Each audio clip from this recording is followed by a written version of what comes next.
live in a state that has a requirement that says that you have to have a balanced budget.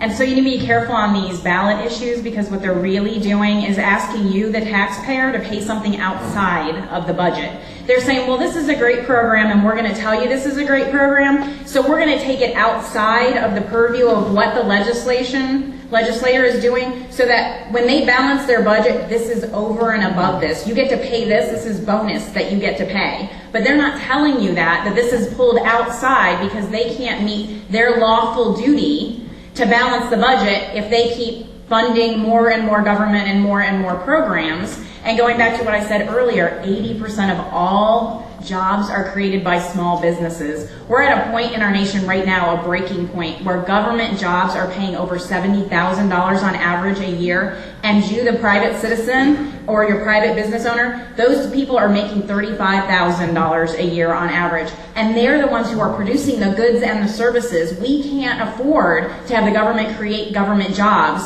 because we need private sector not only to create those jobs, but to create the economic growth and the products and the services that we need for our nation to continue to advance.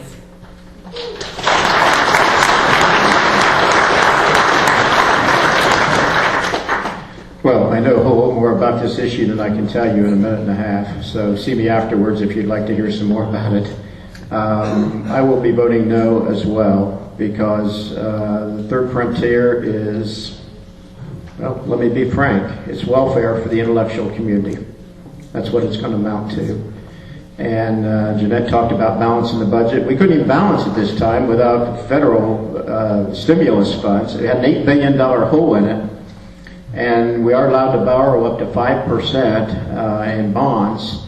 So what you'll be doing is paying back interest rates on these bonds, much higher rate than if you paid cash up front for something like this. There's a whole power structure in Columbus. I mean, there's people down there who believe the sun rises and sets at the east and west edges of Franklin County.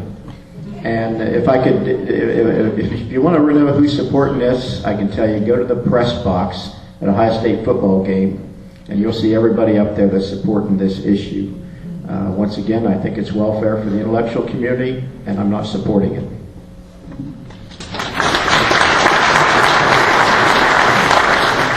I also will be voting no on issue 1 for a lot of the same reasons that you've heard, and I'll also oppose any comparable issue that would ever arise federally, like cap and trade or anything else where our government is trying to take control of our economy.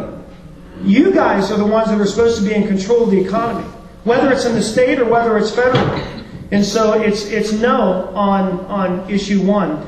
But also, in 2000, we elected a whole bunch of conservative Republicans to Capitol Hill, and they cut taxes, but they increased government. And that's what this is. This is about control. The government wants to control our lives. They want to try to control every aspect and manipulate the economy. We cannot allow them to do that anymore, or our businesses and our economy is going to continue to suffer. And so, if we don't greatly reduce the size of the federal government, this isn't just about going in and nipping and tucking a little bit. We have to greatly reduce the size of the federal government. Get them out of the way. Get them doing the things the Constitution that is intended for them to do, and not doing the things that the Constitution has prohibited them from doing, so that we can do the things that the Founding Fathers intended for us to do. That's what we have to do. Let me say this real quick. Companies aren't leaving America because they're un-American. They're leaving because they're smart, shrewd businessmen. We have the second highest corporate tax rate in this country. We have got to do something to free up the companies in this nation.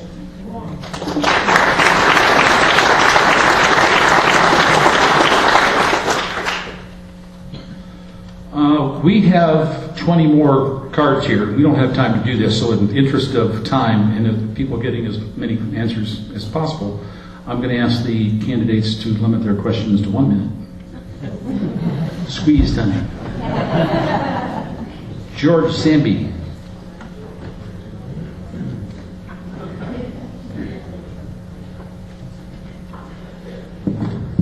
Good evening. I want to thank the candidates. I was in Zanesville for the Zanesville debate, and I think we have a great, strong field, and I'm proud that you're representing us. Thank you. But My question is, though, every day, or almost every day, I get a mailing telling me who to vote for from our party. And I don't know if it's me or if it's everybody, but why do they do that? What do you think about that? And what can be done to prevent that in the future? Thank you.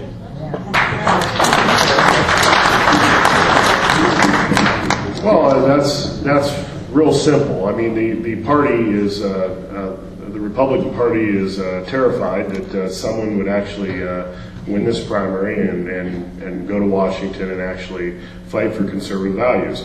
The Republican Party insiders are not conservative. Yes, the base, those of us that vote are conservative, but the people that get elected, they say they're conservative, but when they get there, they're not. Now, some of them actually were conservative when they got elected, and then when they're told, leave your principles at the door or you're going to be blackballed, the vast majority just do not feel that that's a real pleasant experience. So, and that's why when it becomes real obvious that you have to go the corruption route, the vast majority unfortunately do so.